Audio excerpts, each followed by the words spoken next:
the Borg are bad, and that's it. But I kind of still want to meet him, though. Just for coffee. I just want to ask them, like, 4 questions. This end of the wormhole is currently stable.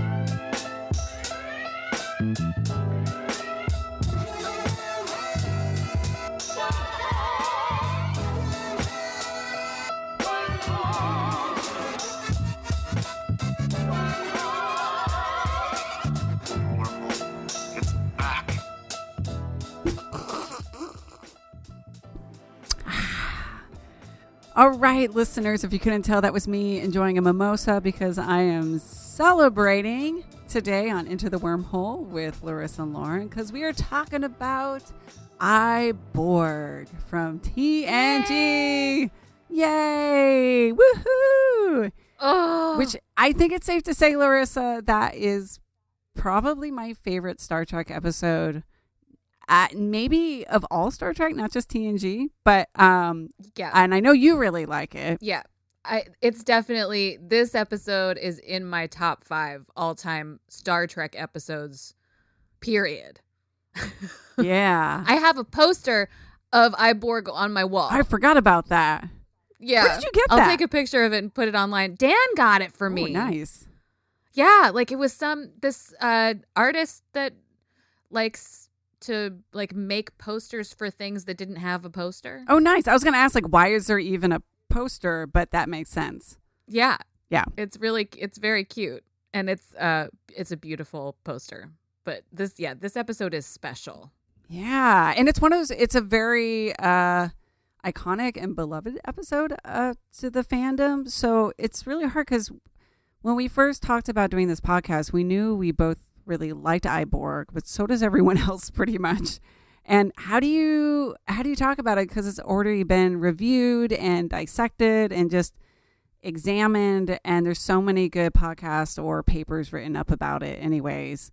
So I had the idea after watching Voyager's drone about 5 or 6 months ago. I was like, oh, this would be perfect for a Star Trek Remix episode on the podcast. So we wanted to take Borg with Voyager's drone because it's just, it's like perfect to compare and contrast. So here we are again. I feel like we took Measure of a Man and we went it against Author and Voyager. And now it's not so much a competition, but I do feel like here we are again with a really iconic episode from TNG and then a remix episode to a certain degree with Voyager. Yeah, you're right. I didn't think about that we had done this with Measure of a Man.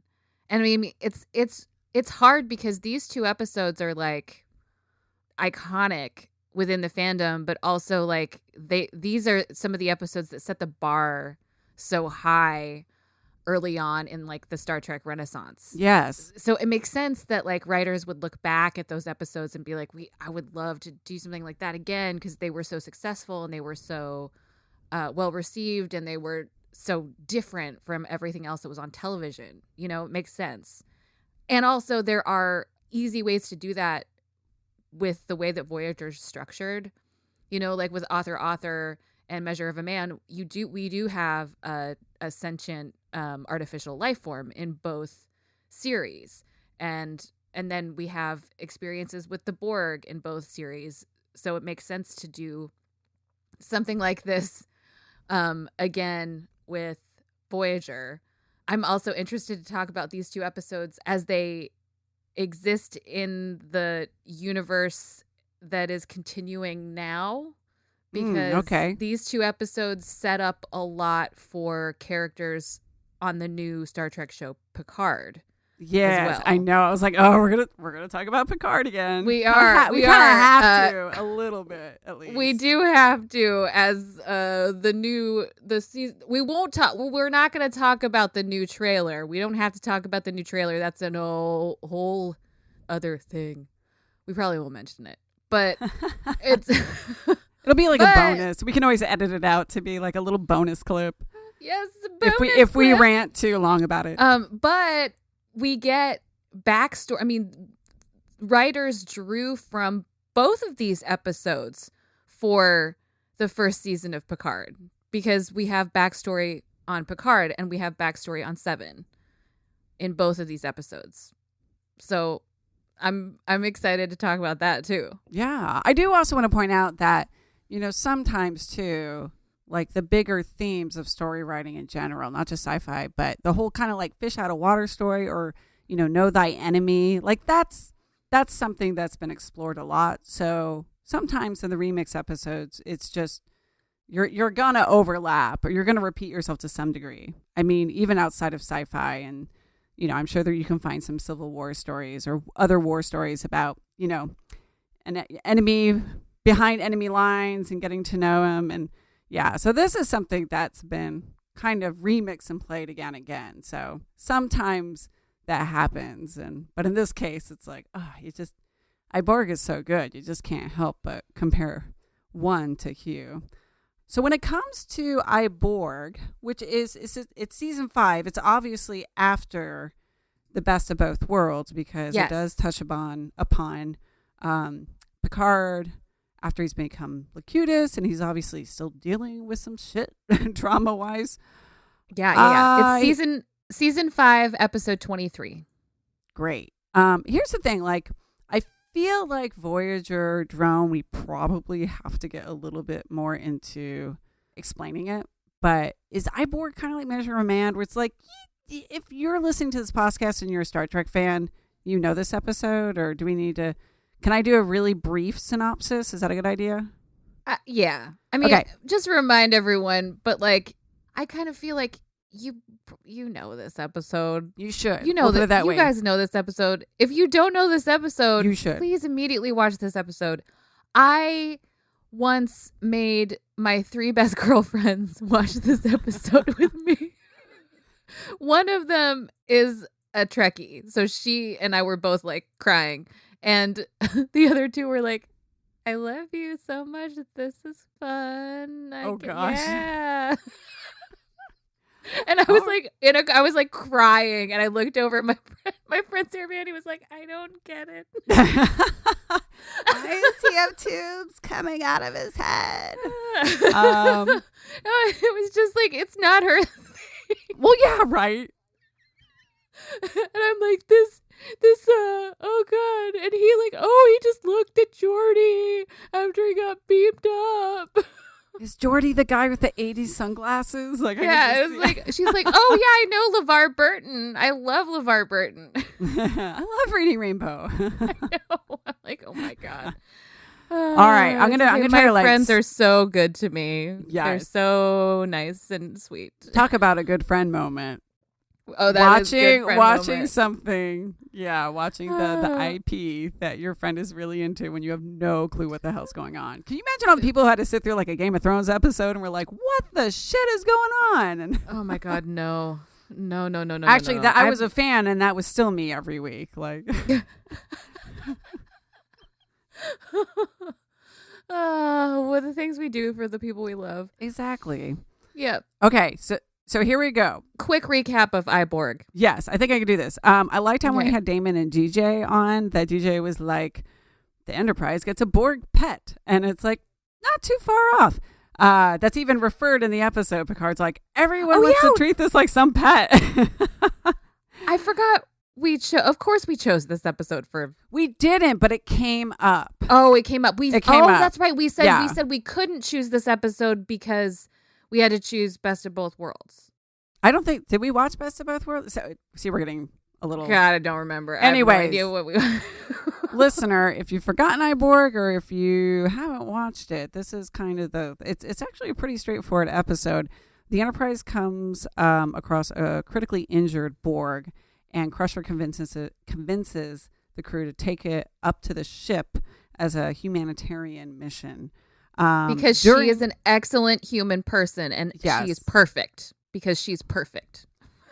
Which quickly Picard realizes that when they send him back to the Borg, they can upload some sort of virus that's going to cause him to disrupt the Borg OS, so to speak, and call a total system failure, which Crusher points out, hey, that kind of sounds like genocide.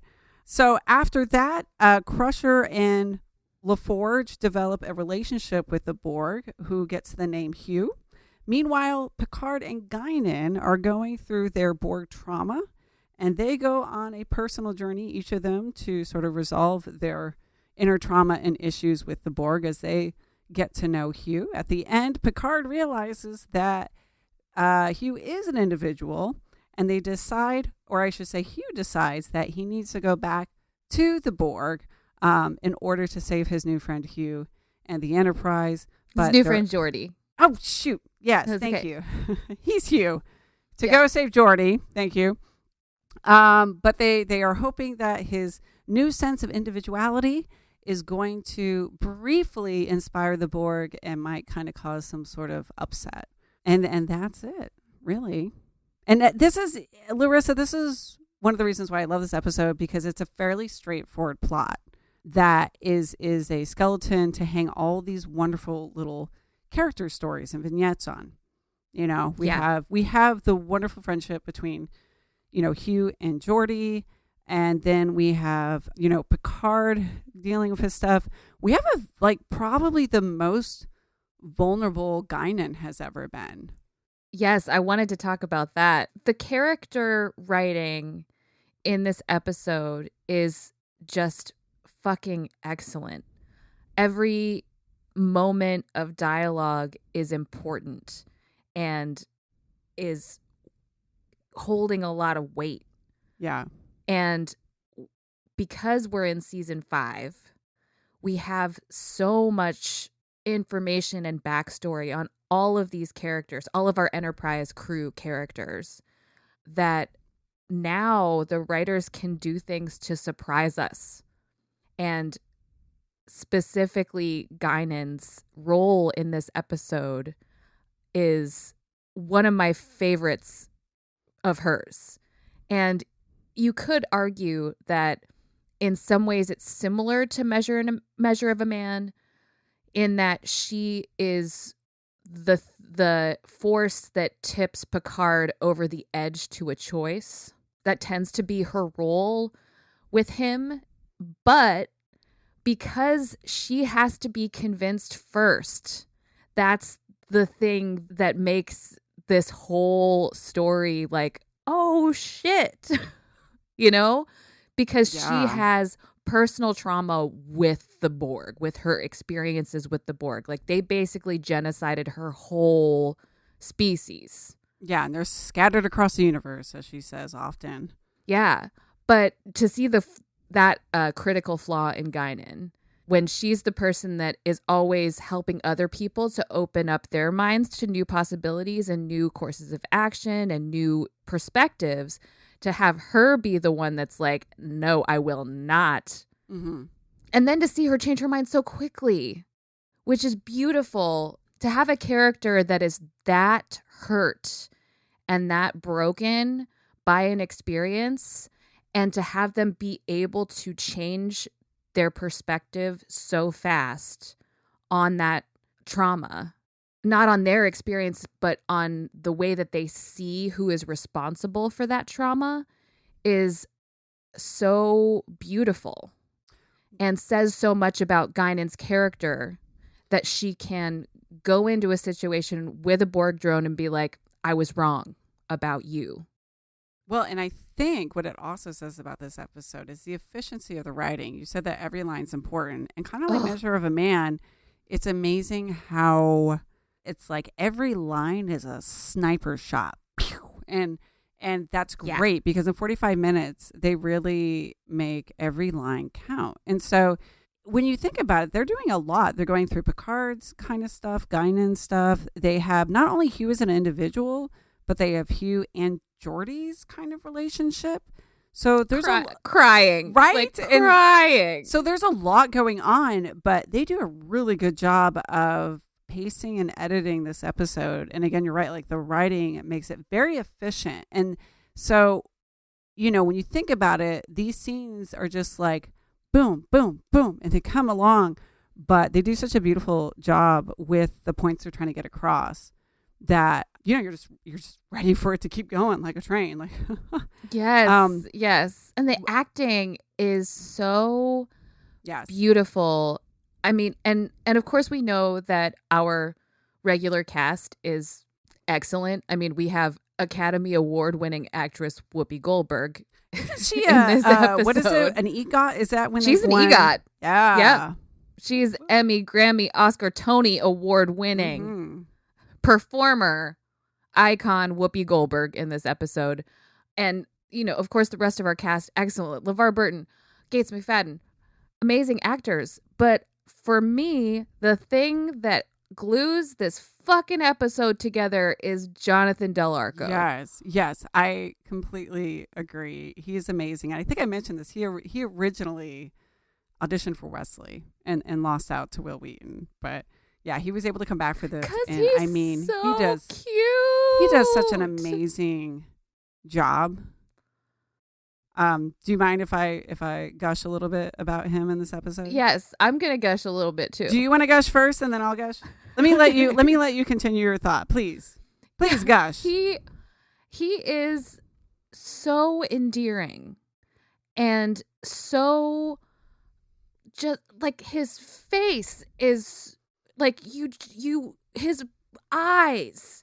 You just want to help him so badly. I look at him and I want to help him. His one eye, because he's got that damn Borg prosthetic. He's got that oh God, that part where he's like, where Jordy's like, can I see it? And he's like, yeah, sure. He just I know. pulls it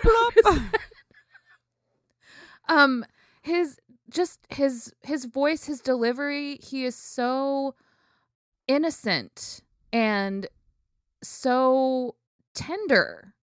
Mm-hmm. The moments where Picard is pretending to be Locutus and kind of pushing him to break and be a Borg and says, everyone on this ship will be assimilated, and Hugh says even Geordi, and then says, but he does not wish it.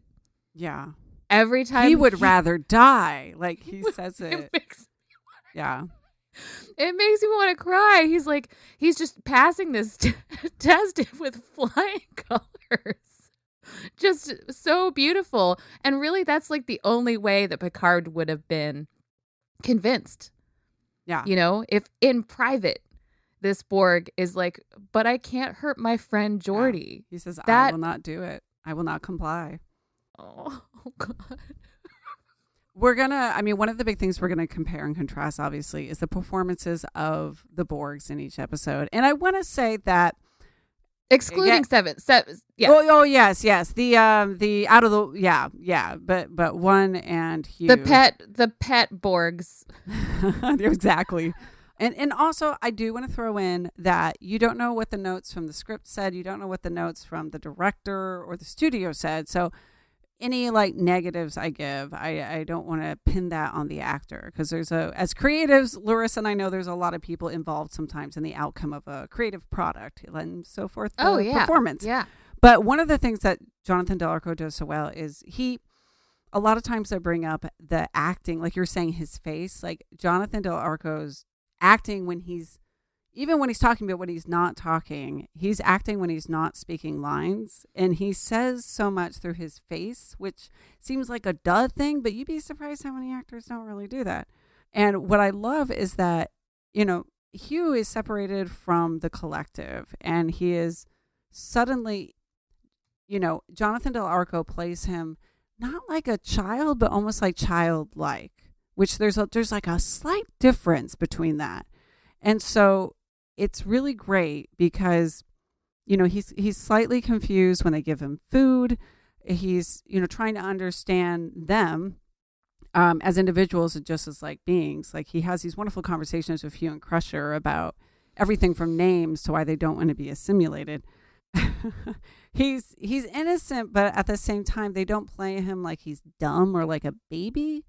And Jonathan Del Arco, like that scene you talk about when Picard is sort of pretending to be Locutus to manipulate Hugh into sort of, proving that he's a threat. Jonathan Del Arco just gives this great performance where you can tell as Hugh, he is processing this command from Locutus, and there's two philosophies that are fighting inside of him, and the struggle that's going on inside Hugh. And it reminds me of when you tell a child, even though I said he's not a child, but when you tell a child something very basic, like don't lie. Lying is bad. And then one day you tell a child, you know what, it's just tell them a little lie. Like sometimes it's okay to lie because you don't want to hurt someone's feelings. Don't tell grandma that you like the Christmas present she gave exactly. you. And the kid's like, but lying is bad. And that's one of the passionate things about Hugh in the ready room when he's like, but Geordi doesn't want to be assimilated. He would rather die. Like, I feel like he's saying it with that sort of like, oh my God, like this is not what I've been told. And but it's kind of like the way that I've seen lots of documentaries on cults. Yes. But like the way that someone exiting a cult, their previous concept of what the world is like starts to break down. Yeah. And they start to see, because they've been so isolated from what the rest of the world is like, when they start to see the rest of the world and get to know the rest of the world, their preconceived notions of what it was start to deprogram. Exactly. And it's sort of like this. Yeah. And Jonathan Del Arco does a wonderful job of giving Hugh, for lack of a better word, like humanity, that type of agency and that warmness, that tenderness, like you talked about. And I don't think the episode would be as strong if we didn't have that. I also love the fact that even though, really, when you look at the episode, his bond is really with Geordi.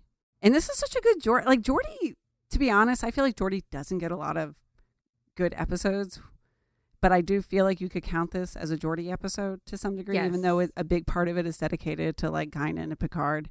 And I love it because he's such a casual person, as we talked about. I love the scene where Hugh's like, you will be assimilated. And he's like, yes, but first, can we ask you some questions first? And he was like, okay, I will comply.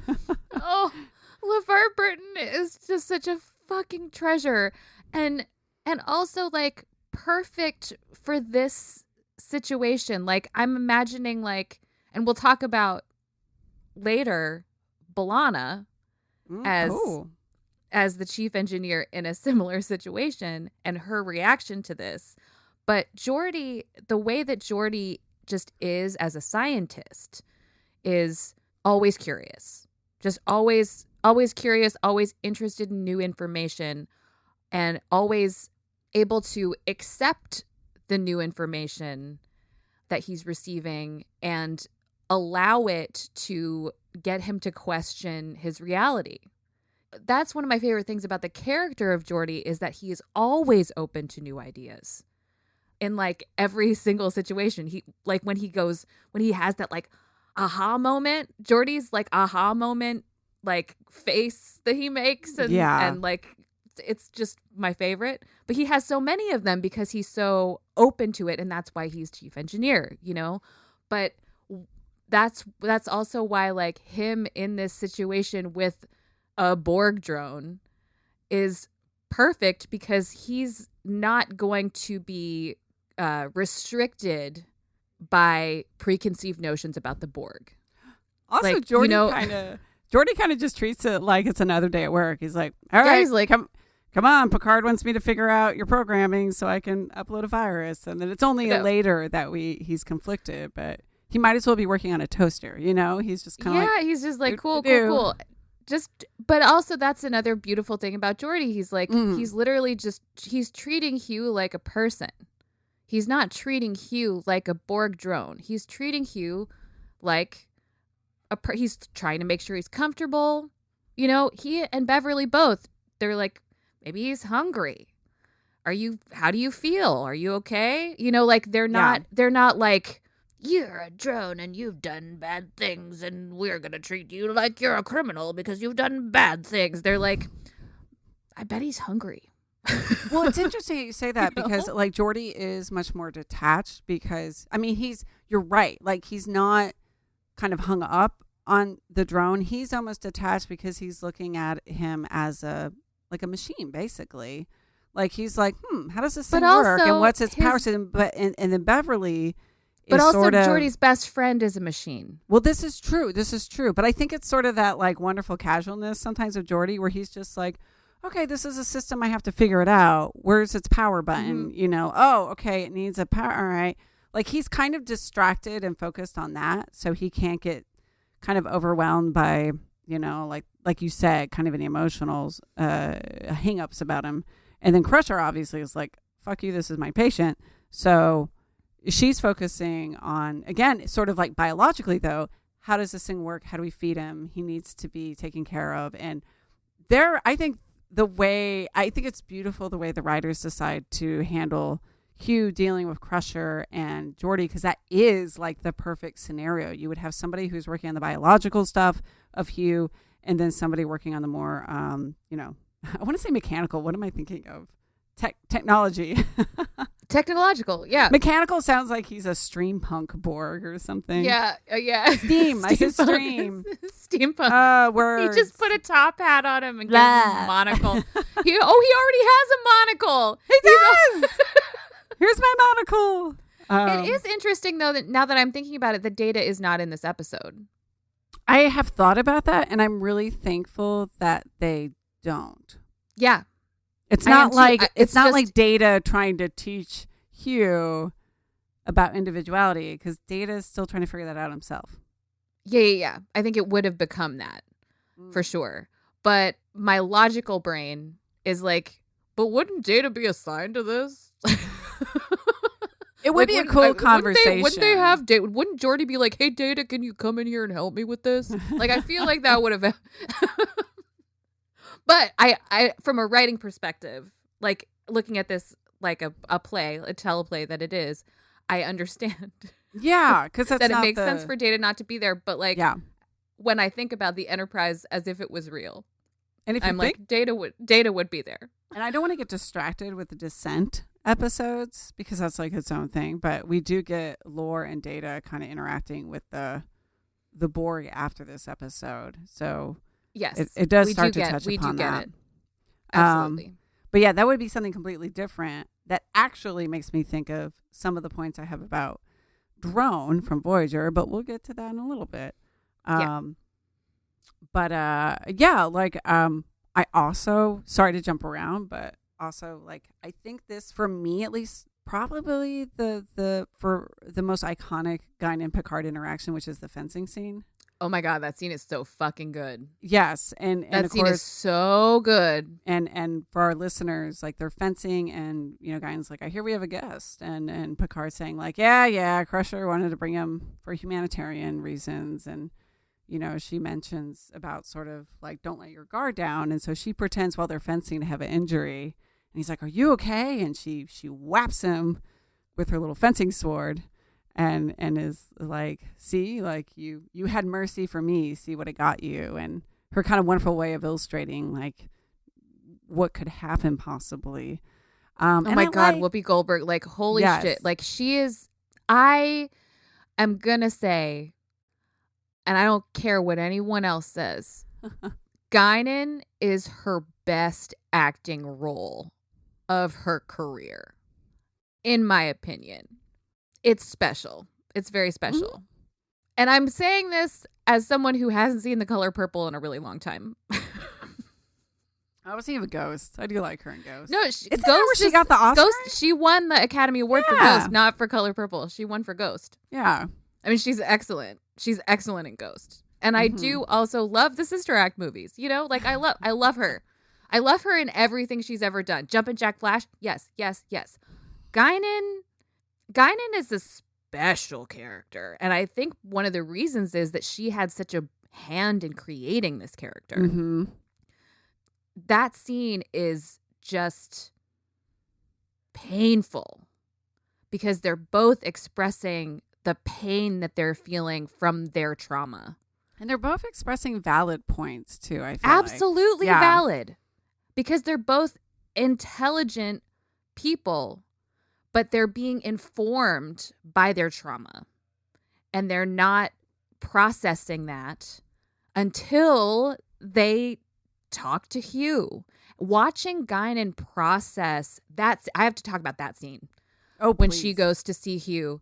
And watching her process that pain and trauma with him that's one of the moments that makes me cry, because it calls back to an earlier scene when Hugh is talking about he can't hear the voices of the collective in his mind.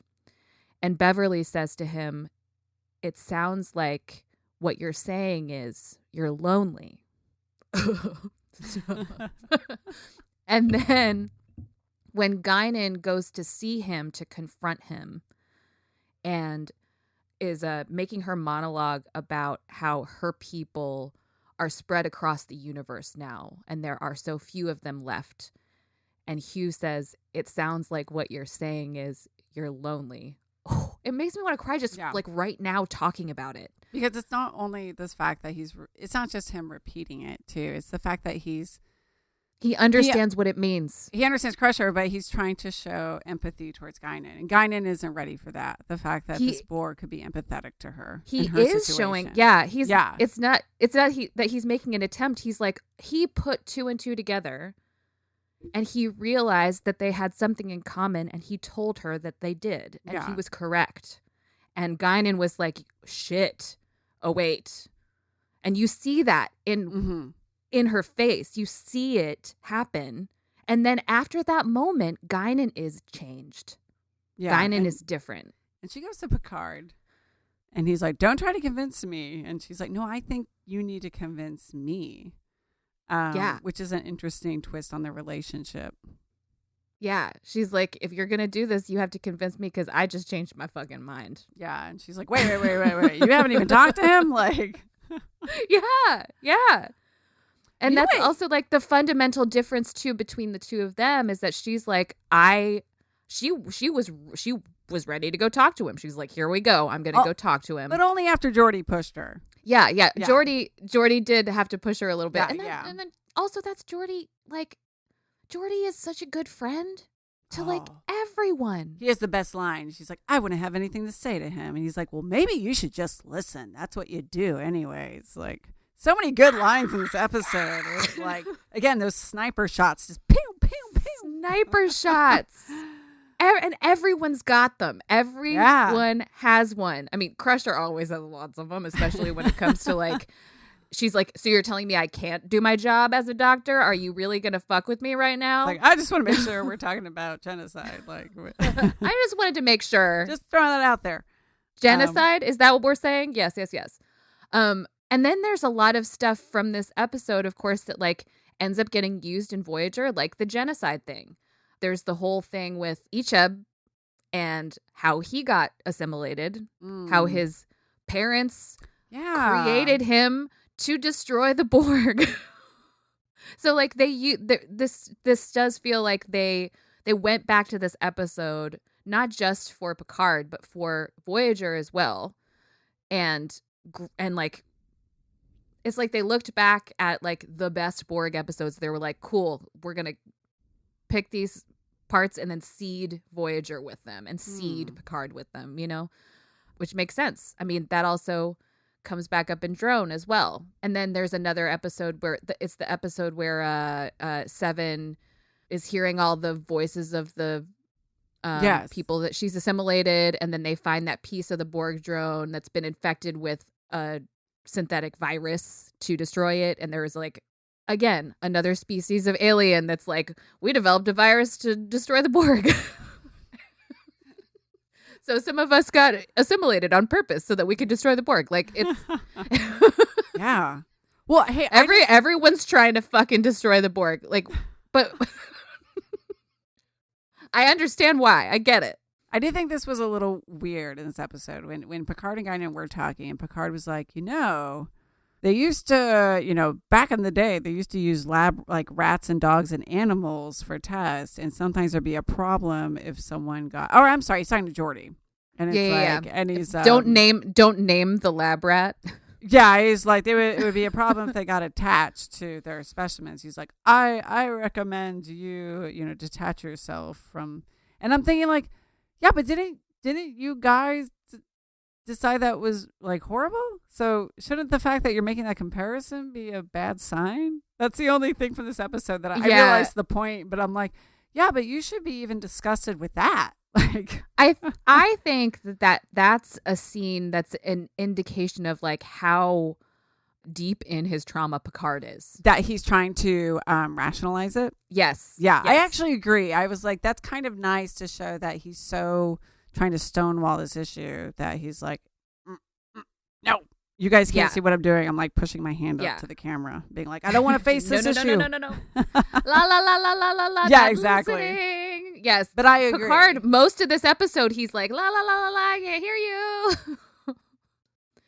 And then we'll talk about this, but Janeway's reaction to this whole situation is completely the opposite. Yeah, I was thinking if Picard was the captain for Voyager, like this would be a much different series. Like, I don't know if we'd have a 7 of 9. So many people would be left behind. You'd be like, sorry, you knew what you were getting yourself into when you signed up. But also, Janeway murders people a lot. Yeah, but she's like much more like, we got to get our crew. And he's like, it's sorry.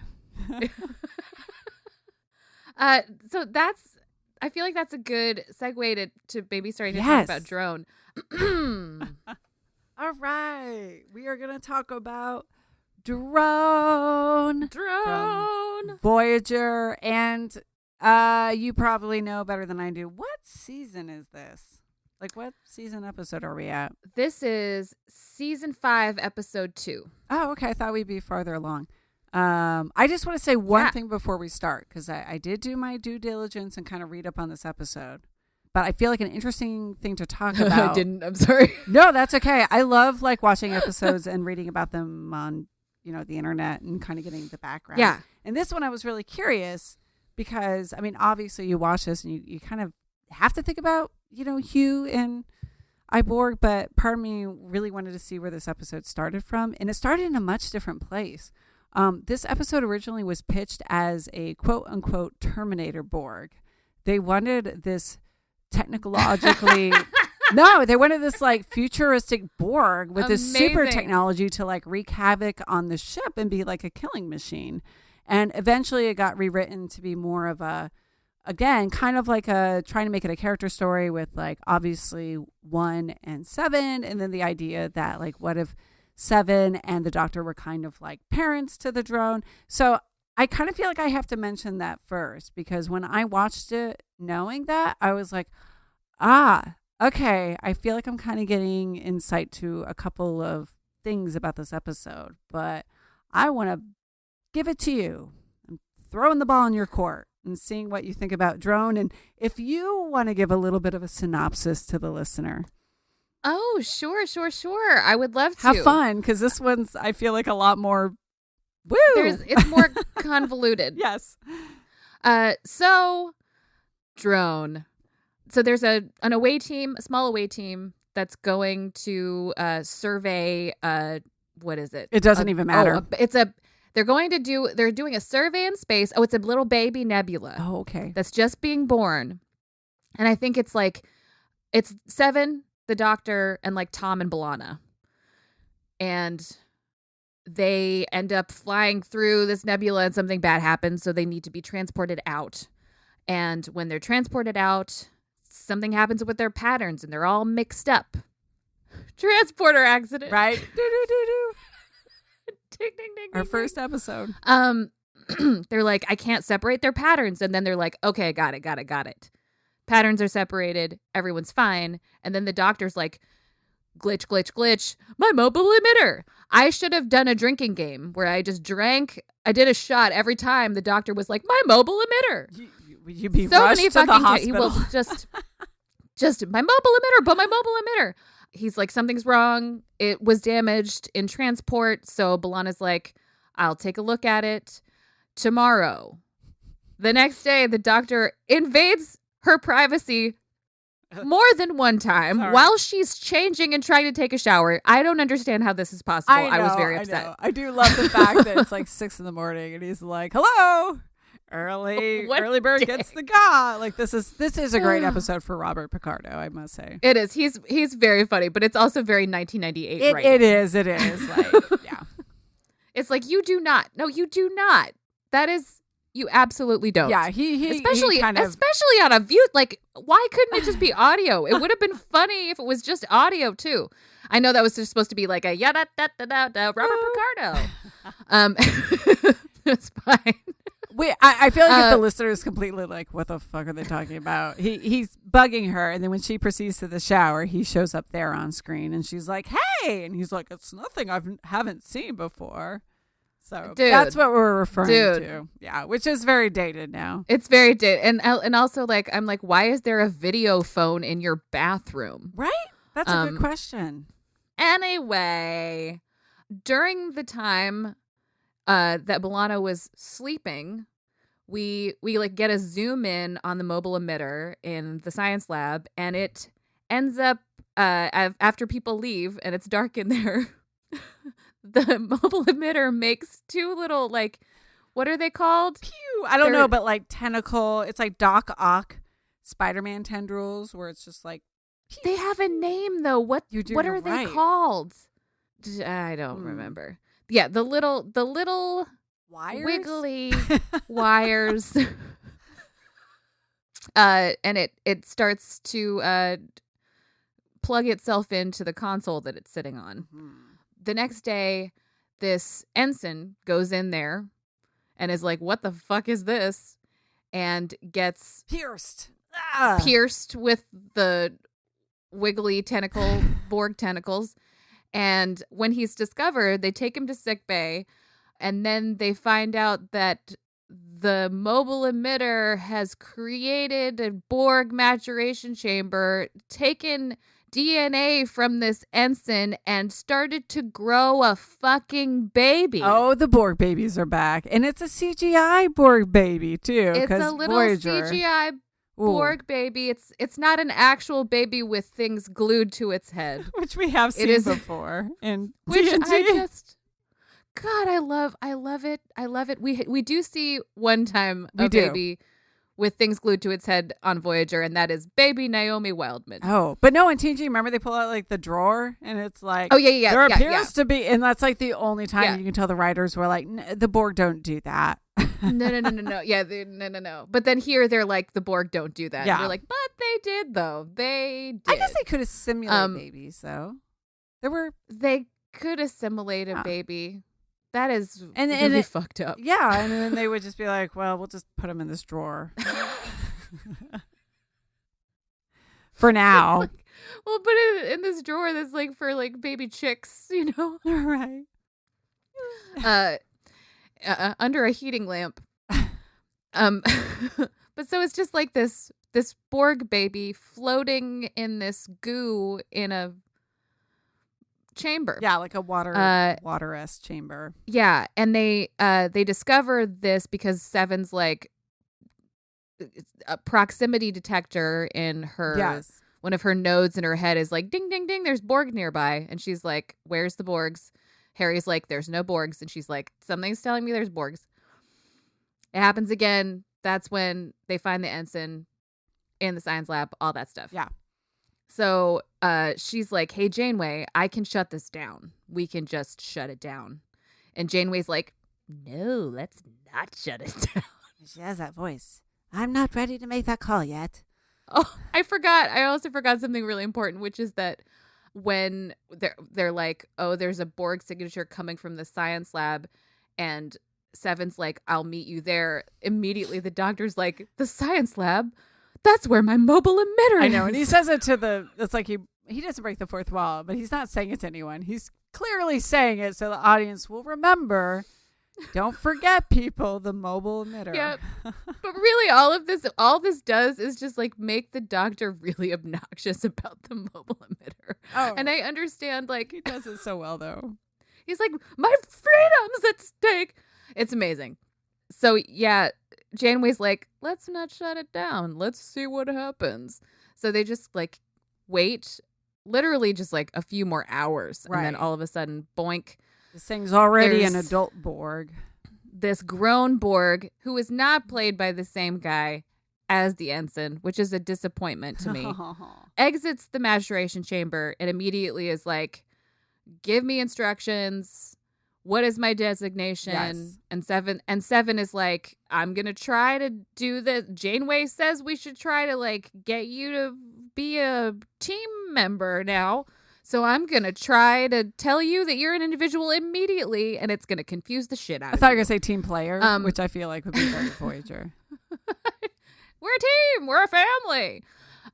You too. You were born here. Let's do this. This drone is like, I don't get it. I don't get it. What's my designation? Does not compute. We hear does not compute. And Seven has to be like, comply. Seven has to decides that she basically has to Borg drone version of mind meld with this new baby drone. And she, it's tubules, right? She is that like, what it is? Sure, we'll shoots go with them that. her I like that. Tubules, right? And she's like giving him information with her little tubules out of her hand. But then he's like, whoa, information. And he like grabs her and apparently starts sucking more info out of her. He tries to assimilate everything in her brain.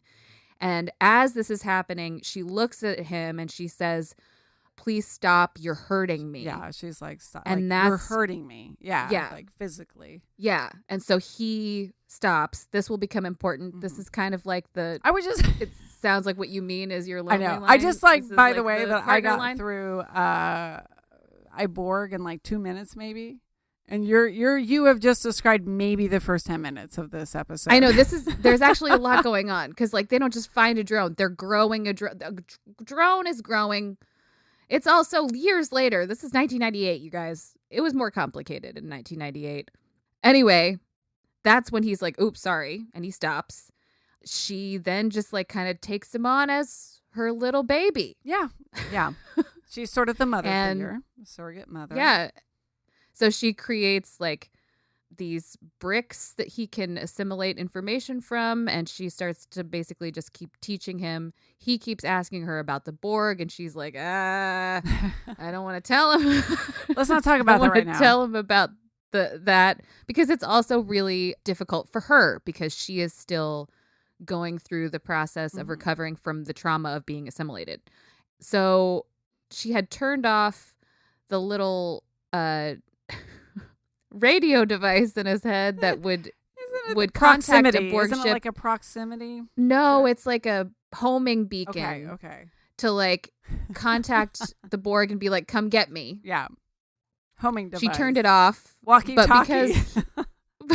But because he was created from 29th century technology from the doctor's mobile emitter, he made another one. Yeah, it was able to adapt and like bypass all these things they did and be like, yeah, motherfucker. So the Borg are on their way to get him.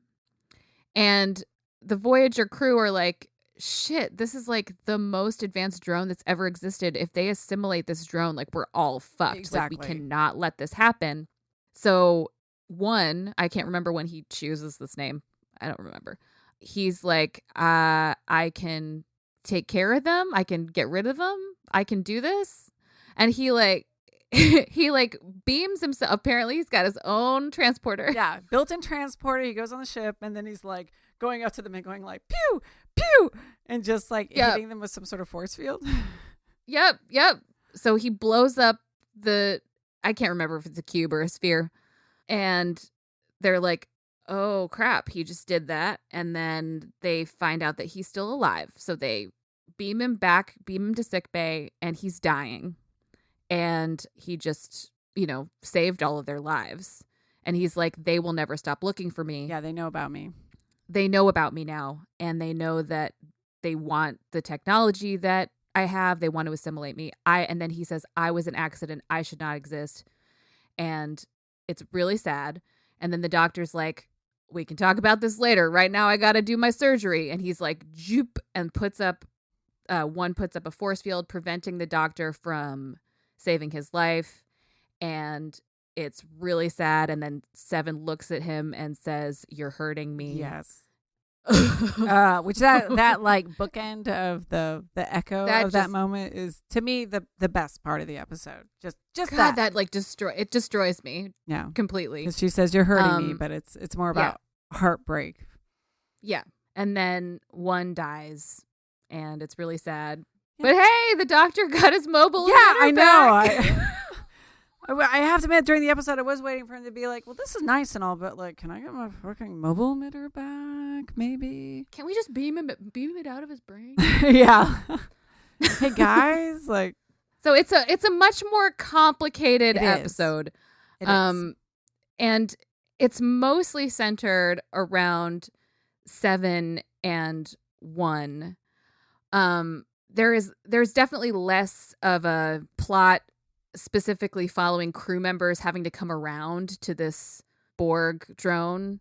Like, there is a little bit of that from B'Elanna. B'Elanna's like, God damn, are they just gonna start like growing babies on ships now and just joining crews? Yeah, she's like, what are you doing in my engineering room? But you know, she's like that to everyone. But then one's like, hey, I can help you with that problem that you've been having. And she's like, oh, okay, cool. Now you're cool. Yeah, exactly. There's no like long process of convincing anyone that one needs to be accepted or cared for. Janeway is immediately like, yeah, what if we can just convince him that he's an individual quicker? Remember, she's always like, we did it with you. We can do it with anyone. Yeah. And So first of all, I want to say that like the remixes are never about like announcing a winner, but this is just one of those things where like Borg, like we said, is such a beloved episode, not only by Larissa and I, but the fandom, that it's like you could put Borg up against a lot of episodes and we would say like Borg is kind of a better episode. So like no surprise, we're going to probably say that Borg does a lot of things better, but it is really interesting when you have something else that really kind of spines a spotlight on what Borg does so well. And by the way, like Drone is a perfectly fine episode. Like I watch it, I like it, but just because of the nature of it, you can't help but think of Hugh and Borg, right? Yeah. And definitely. For me, one of the interesting things is the fact that it did start out more like a horror story, like a Michael Myers or type of thing, where it's like or this Terminator drone, the idea that you were going to have a drone that would merge these technologies and be an unstoppable futuristic Borg, which would be really scary, honestly. Yeah, luckily it's a baby. Yeah, but like it's so funny because like when you know that, you can really see the shadow of that, the echo of that idea in the beginning, because especially when you're talking about like even 7 being like, oh, my little like doopity doop is going off proximity. And, you know, there's a scene where she's being checked out by the doctor in sickbay, and she like, the camera zooms in on her and she looks over her shoulder because she notices something, and there's like a music sting. And I'm like, God, that's so like horror movie-esque. That makes so much sense given where this episode started out. And then, you know, the ensign goes in and it's all that Borg green color. And of course he like, it's like a horror movie. You're like, don't go in there. And he goes in and it's really humid like, for some reason. It's always, Yeah, it's like call for fucking backup. Be like, Tuvok. Yeah. But so many things seem like a horror movie. So you can tell that's kind of like where it started. And then it does sort of this like twist where it's like, oh, it's a baby.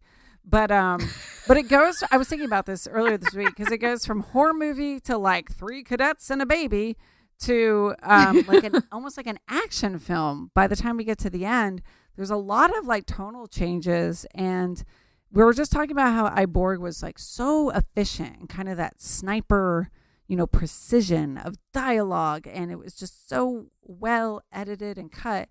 And I feel like, unfortunately, the more and more I have to talk about Voyager, I realize that one of the, I don't want to say complaints, but one of the observations I have is that I feel like sometimes they're trying to do a lot. And kind of like how in Author, we said that, you know, it's like they really have this AI rights, but they kind of are touching upon like the oppression the Doctor feels. And in this episode, it's like, okay, what are we doing? Like, what are we doing? Are we doing like a character piece? Is this about 1? Is this about 7? Like, I don't, by the end, I've had a fun time, but I'm also like, what the hell just happened? Like, who was that for? Yeah. You know, and it, like- it seems like we've missed a couple of key scenes to me by the end. I feel like in Borg, we have a couple of key conversations that carry us to the last kind of crescendo of the episode. One is when Hugh and Geordi are talking about, and Geordi kind of has his great monologue about like, I decide what I want to do. And, you know, he explains he has friends, and Hugh says, oh, friends, someone to talk to, like Hugh and Geordi. Like, that's a huge moment in the episode. And then I know Larissa's crying. And then the other great scene that kind of really like puts its claws in you is the Hugh and Lakuta scene, you know, i.e. Picard, because that's the so other powerful. thing. Yeah, that's just like the catalyst to the end, to the final act. And I feel like we never really quite get a scene like that in Drone where it catapults us to the final act of the episode where he's saving Enterprise. Does that make sense? How do you feel? I'm sorry, I was rambling. Please. No, Larissa. you weren't rambling. I completely agree with that. There is no, like we said, like the most emotional moment in this episode is when one dies. And that's partially because of that really nice writing moment, the callback to his first conversation with Seven when he was hurting her. That because of the like sort of poignance of that particular sentence, just it being well written and emotional. I would actually then, I guess I would argue the only moment I can point to is when he says thank you before they start to regenerate. Right. But that doesn't seem huge. It seems like a small moment that's going to lead to a bigger moment. You know what I mean? Yeah. It seems like the beginning of something, not the meat of the thing. It seems like an appetizer. It's edamame. It's not the sushi roll. I think that they wanted that moment to be it. That's what it seems like. Yeah. Because that's really the only moment that we get where she connects to him like a parent in a way, which is, I think, what they were trying to do with this, of course, like you said. But it doesn't have the same gravity as these scenes that we got in Borg, the scene with Geordi, the scene with Guinan, the scene with Picard. We also don't really get a scene with One and Janeway. We don't really get a scene with One and EMH, except for that one scene where he says, like, you've got your mother's sense of humor, which is, I think, also supposed to be a moment as well, but it's just kind of like, that's just something the fucking doctor would say. You know? Yeah, it's almost And like the thing we brought up with why it wouldn't work with Hugh and Data, really, why it would be a different story. Some of those things are kind of what are happening between 1 and 7, right? I almost am surprised this episode came so early, because it feels like it would be better served. Because part of it, too, is like, I don't feel like 7 necessarily at this point would believe everything she's telling him. Does that make sense? Yeah. When she's like, it does. Voyager is my family. I feel like she's looking over her shoulder being like, this is what the crew wants me to say. Yeah. I feel like this is a test run for the kids. Yes, there's the kids. And then I was going to say, that's what this sounds like. The episodes where she's like pretend dating Chakotay in the holodeck. It almost feels like this storyline would have better served that phase in 7's development, where like push it back a couple of seasons. But, you know, when they pitched this episode, it wasn't about that. It was about this killer drone on the ship, which part of me wonders, much like the Enterprise episode where it was just like Vulcan zombies, like, would it have been better if they were going to have it this early to just be like, yeah, do that. Like, just do that. Like, futuristic killer Borg on the Enterprise, or like move it later when 7 was a little farther along, because I think maybe we could have gotten more from it. Yeah, I mean, I think that, like, personally, just because of like the arc that they had intended for 7 to have, and just the fact that 7 as a character exists in this show to begin with, if they had done the killer Borg futuristic drone, they would have had no choice but to explore the fact that, like, this is actually a living thing that was created on this ship. Like, they would have had to go into it somehow, From a whether that's from a different angle. Yeah. Yeah, whether that's through Seven or through Janeway, Yeah. which would have been made more sense, to be honest, because like you said, at this point in Seven's arc, she is not all the way there yet. She's still cooking. She is. She's still cooking. She's got a lot of shit to go through. But when they later on bring the kids in, yes, that works so well. All of a sudden, she's a little Borg Maria von Trapp. And it is fantastic. And because they're actually played by child actors, we immediately have a need to protect them. We have forgiveness for them. We feel empathy for them. We feel bad that they have been assimilated. It's the same thing that you were sort of saying about the way that Jonathan Del Arco plays Hugh, that we feel like we want to protect him. We believe him and we forgive him. We're not afraid of him. And then we've got this guy playing one who I don't feel that way for the same way. Yeah, let's talk a little bit about J. Paul Boehmer. I want to save this for later, but he's been in a ton of episodes apparently. J. Paul Boehmer, which, again, sir, please don't take it personally if you're listening to this random podcast. But yeah, but him one versus Hugh, big difference, right? It's a huge difference. I think some of it is just aesthetic for me. I think some of it is the actual design of the costume. In Voyager, his costume design looks like awkward to me. It kind of looks like inflatables. Yeah, it doesn't feel right. And also I think part of it is his height. Jonathan Del Arco is quite short. And that actually, I mean, does for human people, like the shorter you are, the more likely that people want to take care of you. That's just like, that's just it's the truth. As a very short person, I can attest to this being true. And also it means I'm infantilized a lot. Oh. But no, I mean, but that's just like how it is. I mean, yeah, definitely. They're like, oh, you're just a little baby. And I'm like, you're like very close to 40. I was going to say, it's like, I'm 40. Get the fuck on. I'm a grown ass woman with a mortgage. But while you're up, get me a drink. Yes, but yes, sure. Oh, if you want to carry me in your backpack, no problem. Yes, I would love to be carried around in your backpack. But that's a real thing because Jonathan Del Arco is small in stature compared to Geordi, even compared to Beverly. Like you kind of end up seeing him more of a child.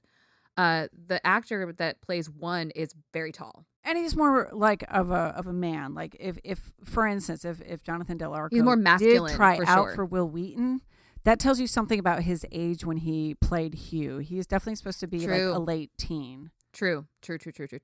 Yes. I don't know if it's also like the way he stands. My analysis. Do you want me to try to take the ball? Yes. Tell me why I don't like this drone as much. I don't mean to interrupt you, but let me tell you my analysis, and you can see if you agree with any of it. I've first of all, we kind of talked about this a little bit before we started recording. It's a little detailed, but the fact that they actually digitally kind of manipulate Jonathan Del Arco's voice, I think does add a little bit to his Borginess. I feel like Jonathan Del Arco's Hugh truly like more of a Borg who has been reborn and is very childlike. One feels the whole time a little bit more just like a robot or a computer the whole time. And I don't know, I've never seen RoboCop 3, but I've seen clips of it. I feel like Dan would know about this if you talk to Dan. Yeah. But by the time they got to RoboCop 3, it was a PG-13, so it was very different than the original ones. But RoboCop 3 is very Saturday morning cartoon and very like, citizen, I will arrest you, ba-ba-da-bum. And I realized, I was like, holy shit. Like one feels like RoboCop 3, where it's just almost kind of, like a cartoony robot a little bit. And yeah, he is cartoony. There's no subtlety. Yeah. I really do feel like those little moments when Jonathan Del Arco is talking to Crusher, to Geordi, to Picard even, and he has those moments where he's, looking to the side or at the floor because he's thinking or processing. It shows the biological humanoid that's behind the Borg technology. And I don't know if it was just played differently because one is supposed to be really a drone versus someone who's been, you know what I mean? Someone who's been assimilated. Again, I don't know what the notes were while he was playing it, but I just felt like he comes off so much more one note. Yeah, the fact that one has never been a separate being, one was created, one was not assimilated. So that's an interesting point. So like one doesn't have that context or even just like muscle memory from before when they were a single biological being. One has always been a cyborg. Yeah. And so that's like really difficult to play. Like I can see how as an actor that would be like really hard to like figure out how do I do that? Like, where am I coming from? Like, first of all, like blank slate, also just born. Yeah, there's no before the Borg, it's just boom out of the gate. And right. So like, where am I pulling from here for like the way I speak? Where am I pulling from for, all of these things? I mean, I do understand the choice to not do an effect on his voice. I think sometimes they do that so that it can sound like more than one voice, happening at the same, because the Borg is a collective and that one is a single is actually like singular. That's true. I get all those things. I just don't feel like they work together to make me care. They logically and intellectually make sense to me. Yeah. But I also look at it and I'm like, but I don't really care that much. Yeah, it feels like with iBorg, the audience really cares about Hugh. And we're kind of pissed at Guinan and Picard. Ultimately, the viewer is sort of, on the side of Hugh, I feel like, very early on. Yes. And with one, honestly, again, like from the very beginning, it being sort of pitched as like a horror story. Like, I think if anything, we're like, don't hurt Seven. Like, we're kind of worried for this creature. And we never really get a chance to, I feel like, root for one and fall in love with him the way we do Hugh. Yep. And that's okay if that's not the point of the episode. But I don't feel like the episode really highlights a point it's trying to do. If it's really about Seven, that's fine. But besides that one point we made about like you're hurting me at the end, that seems like a small reward for such a whole episode. Yeah. Yeah. I agree. It's not as emotionally driven. And I do feel like this a lot more often when I watch Voyager, not being able to choose what tone we're in. And the fact that because one is set up to be a horror trope in a way, there needs to be a really big moment to flip that switch for us as viewers so that we're not afraid of him anymore. There has to be an aha moment. And I do think, again, that was supposed to be the moment where he's like, thank you. And she's like, we have to regenerate. Like that was supposed to be the moment. But it's... Yeah. And you're right. That is like the one moment where it's like, that's the beauty of Hugh and Geordi's relationship. That's why Geordi's so important to iBorg, is because through their friendship, we also become friends of Hugh. That sounds so... like mushy, but it's true. No, but I love that. But we don't have stuff. Because Seven is so still like, the whole point, especially season 5, is she's still very kind of standoffish and cold. Like, we don't have any surrogate character to really bond with one, because Seven doesn't allow that yet with the viewer, really. Like, we're kind of just passively seeing her story at this point. So we don't really have anyone. The closest we kind of get to is Neelix. But that doesn't count. Like, Neelix is just sort of barely like in this episode. Ship. But you need that Geordi character to sort of feel like you're part of the conversation. And so by the end, when he's like, oh my God, I gotta save Seven and the whole ship, I'm kind of like, really? Because I do think it's interesting how they're trying to hide just the whole fact of what the Borg collective is. And he is sort of tempted. Like, he's like, I want to experience this. It sounds amazing. Yeah. That sounds like, but they kind of just like move on. It feels like we miss a few scenes, and then he's like, "Oh my God, you're after 7 and the Voyager crew. I got to stop them." But it almost seems like he doesn't understand why he's stopping them, because he's not. Yes. Yeah, he's not as bonded to them or any individual the way Hugh and Geordi are bonded. That is also the other big difference, is that we never give one an aha moment. Yes, exactly. Like, yes, the friendship between Hugh and Geordi is really important, but also the fact that, like, because of that friendship, Hugh has an aha moment about the Borg. It's a lot about Hugh's journey too, and one yes, just feels like a MacGuffin to me. Yeah, he doesn't ever have that moment where he's like, "Oh, the Borg are bad," and that's frustrating. Like, because actually, I do feel like there could have been a moment with him and Seven where Seven was like, "It was awful for me. I feel terrible for what I did when I was in the collective." Like, there's none of that. Yeah, they just are like, the Borg are bad, and that's it. And he's just like, and one's okay. like, okay, but I kind of still want to meet him though. Okay, they're bad, but what if I just met them real quick? Just for coffee. I just want to ask them like 4 questions. But it's true. There really is nothing. Yeah, you're right. There's never that pinnacle, that conversation, like you said, that aha moments the way we have. Yeah. And like the thing that makes it so beautiful in Borg is that Hugh's aha moment is, but wait, so that means that Geordi would have to be assimilated. And yes, like you see him figuring it out. Well, here's something fun. Can I tell you something real quick about the actor who plays one? He's B'Elanna's like hookup fuckboy in the Killing Game in Voyager. That's the one where the Nazi episode. The Nazi holodeck episode where the hunters take over. I'm like, dude, oh, okay. This is why I don't like him. He has played 3 Nazis. Okay, could it possibly be though that Enterprise 0 Hour and Enterprise Stormfront is like a semi 2-part episode? Or has he really played 3 separate Nazis? It looks like they're all blonde. I can see why they're like, you make a good Nazi. It looks like they're all named different names. Like in 0 Hour, he's officer. Right. In Stormfront, he's SS agent. So I think he's played 3 fucking different fucking Nazis. So I'm sure now, like, that there is something in my head that's like, do not trust him. He's also in Enterprise Carbon Creek, and he is also in Deep Space Nine, tracking into the wind as a Cardassian. So he's also been a space Nazi. And he's also been a space. Yeah, I feel like he'd be like, dude, can I not be a Nazi maybe?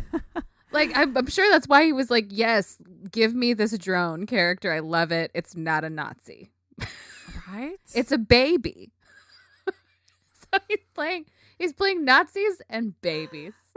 And Borg babies. Yeah. Borg babies. Yeah. The one I remember the most, of course, is the Killing Game.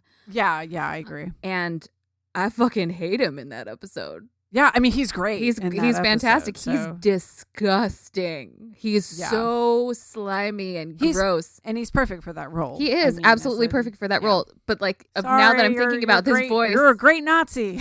Like, I'm thinking about his voice, like, saying Nazi shit. You know what I mean? Like, that same voice. Saying Nazi things.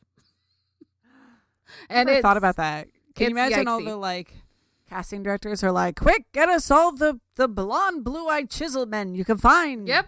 And they're like, God damn it, I'm another Nazi?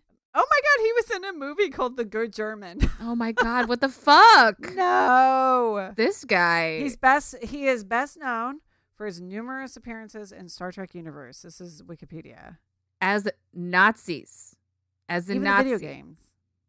Anyway, so yeah, I now have some words to use to describe why one doesn't do it for me. Okay. And I'm grateful for that. For a long time, I was like, I don't know what it is about this guy, but I don't like it. And now I'm like, former Nazi. His costume looks like a pool inflatable. I do have something to say about his outfit. I don't know if it's one of the things that has just fallen victim to the fact that we have better TVs now. But Larissa and I over time have noticed sometimes with episodes and the better TVs that we have now that it's like, oh, you can see that total wig line on that Kardashian headpiece or whatever with the makeup. But I feel like with one, it's very obvious that it's sort of just like a rubbery thing on the back of his head, and the rubber sort of twists. And I realize they're going for a very like streamlined, futuristic look. Yeah.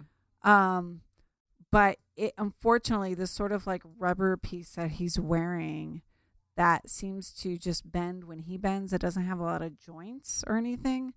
That sort of takes you out of it a little bit. I'm amazed and pleased how much like the TNG Borg, when they're just getting like a shit and spray painting it black and like just attaching it, I feel like the aesthetic holds up. It really does. It really does. And like it really does. And one just has kind of like this rubber one piece that unfortunately just you can kind of you can tell. And we have to mention that like Voyager was the season that I think really got into the CGI effects. So, you know, it was a product of its time, but when the mobile emitter kind of shoots the little wires and tendrils, and when we see the Borg baby, it's a little laughable because it just looks really, it looks like it was the 90s. Yeah.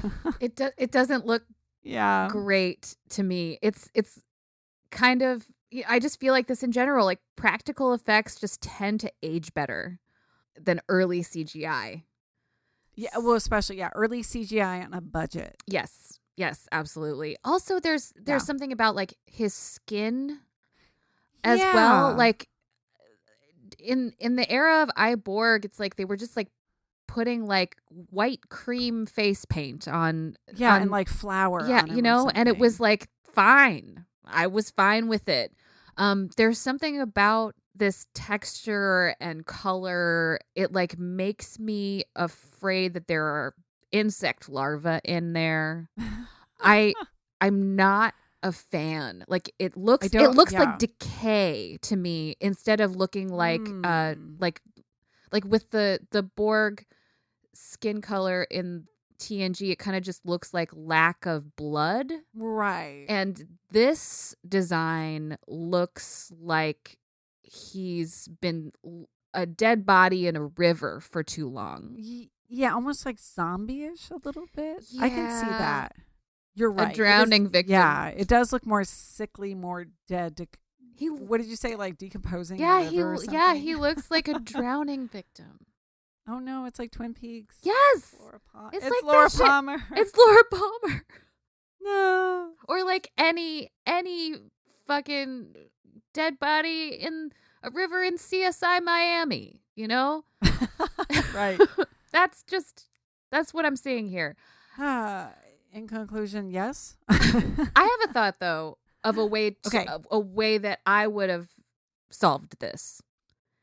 It has to be more than one episode. Yeah, like you have to have him join the crew for a while.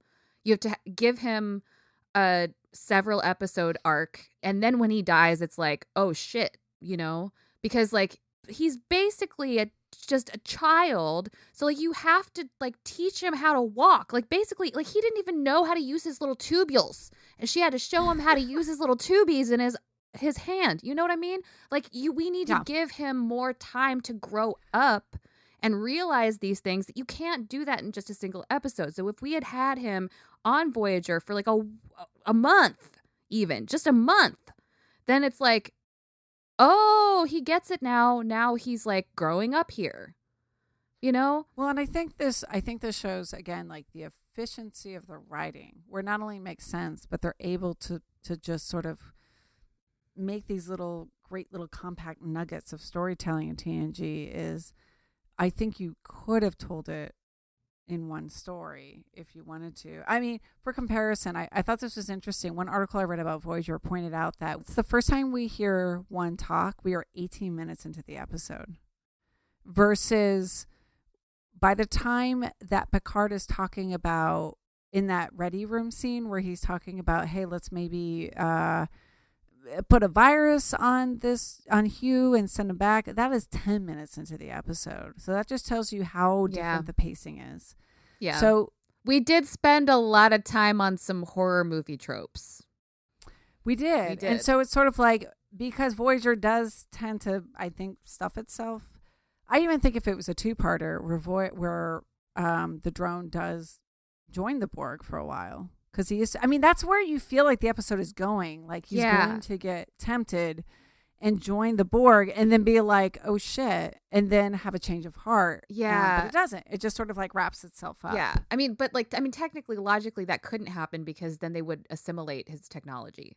And even if then he just destroyed the one cube he was on, it would have been assimilated by the whole collective at that fuck point. that. They could...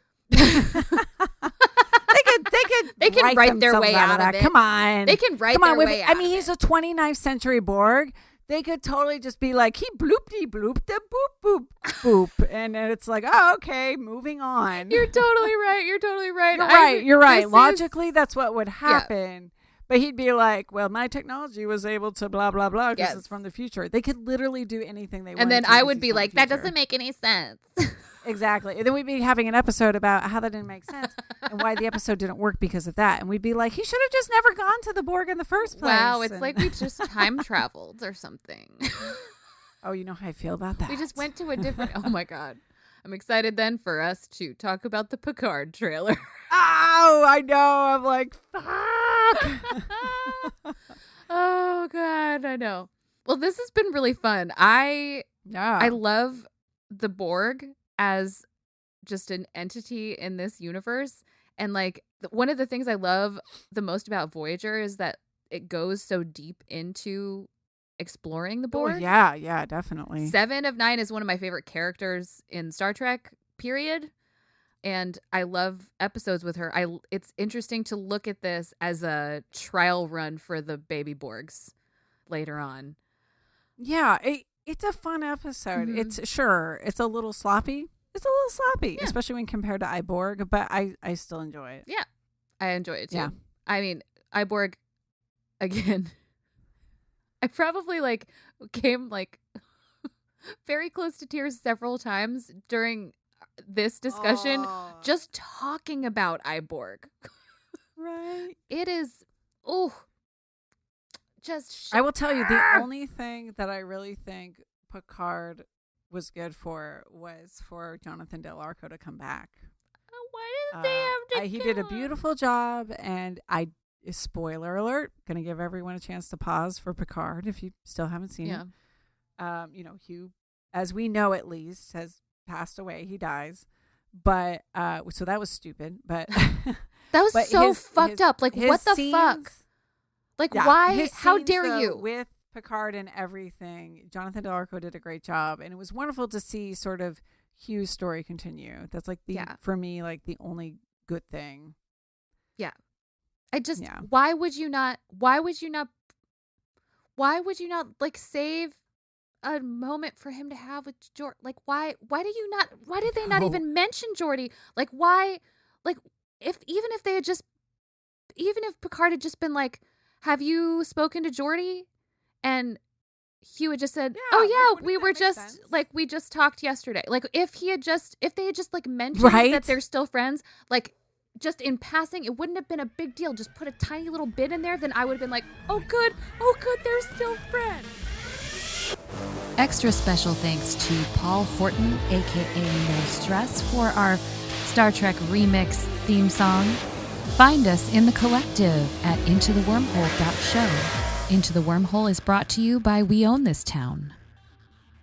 Robert Picardo. Picardo. Picardo. Picardo.